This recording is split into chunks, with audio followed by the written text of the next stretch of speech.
Hey everyone, Christina Simmons from Say Yes to Holiness here. It's Summit Week. It's the Say Yes to Holiness Winter Summit that's going on right now within the Smart Catholics platform in the Say Yes to Holiness group there. So if you want to jump in and to participate, you can simply go to smartcatholics.com and then /yes-winter-summit. So again, that's smartcatholics.com /yes-winter-summit. So I hope that you guys will join me because it's a free event. And what we're talking about is how can you be an agent of healing and transformation in the world today? Wow. Do we really need to focus on this or what? There is just so much division, there's so much discouragement, there's so much actually despair out there because people are so discouraged and anxious and worried because of everything that's going on. So what I wanted to do is I wanted to give you at least one tip. And what's that one tip? Start living in the present moment.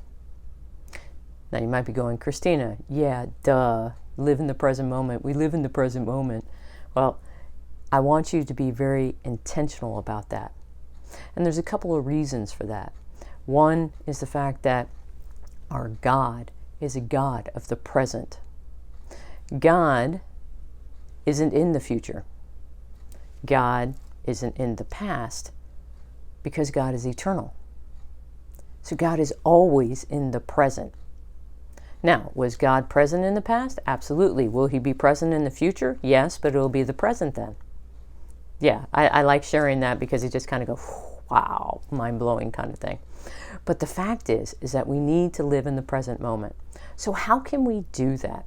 Well, let me share with you a technique that Father Alfred Haas, who is a Franciscan speaker, had shared and I found. So I want to share it with you because it's been great for me in helping me be able to live in the present moment. And it's stop, look, listen, and then go. So stop, look, listen, and then go. So what's stop all about? Well, stop is about increasing our awareness. It's about when something catches our attention, we actually stop and become attentive to it. And that's where the look is. So stop and look are connected. But we need to stop, and then we need to bring all of our attentiveness and look. And in those moments, we need to be asking the questions. What is God saying to me right now? What is God asking of me to do? And that's where we're listening. This is where we're being reflective. Now, you might be going, how can I be doing that in the midst of my day? We can. We can set aside time to actually do that, where we can, the breath actually is one of the ways of where we're telling the body to calm down. We're telling the body to slow down, especially when we inhale through our nose. So when we're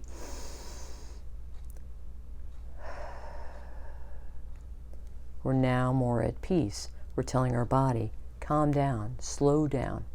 So if we're feeling anxious or worried, go ahead and be more attentive to what is around you. Stop, look, listen, ask those questions. What is God saying to me right now?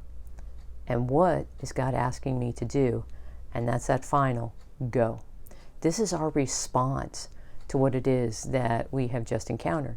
So it could be something as simple as you're out on a walk and you notice a flock of birds and you stop and you look at it and you are attentive and you listen and you're like, okay, God, what are you trying to tell me right now? What is it that is about?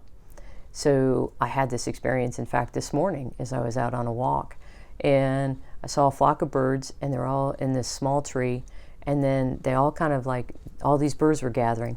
And then all of a sudden, they all dropped to the ground. And then they all began eating. And I was just like, wow. In the same way, we're gathered together, like at the Mass, we're gathered together, and then together we begin. Together we celebrate. And so it was just like, you would think, oh wow, these crazy connections. But the fact is that in the midst of that, I stopped, I was aware, I looked, I was attentive, and I listened. I was reflective with God in that moment. And then what was my response? To rejoice for the fact that I get to go to Mass. And so it's something of where you might think, okay, Christina, what's the big deal about that? Well, when we live in the present moment, then this is the second reason why. Not just because God is only in the present moment, but because when we're in the present moment, then we begin to truly live from a place of gratitude. We begin to see that we are blessed beyond measure, that our life is abundantly filled with all of the things that truly bring us joy, that truly bring us happiness and fulfillment. That is why we need to live in the present moment. Because any concerns that we might have about the future, God isn't there yet. So anything we can imagine about the future is going to be less than what it potentially can be because God isn't there yet. God's not there yet. So we're just going to get more anxious and more worried. And we need to not be concerned or anxious, because God tells us, just like the birds of the field, God cares for them. He cares for us. He knows the number of hairs on our head. So how can you be an agent of healing and transformation in the world today? Live in the present moment.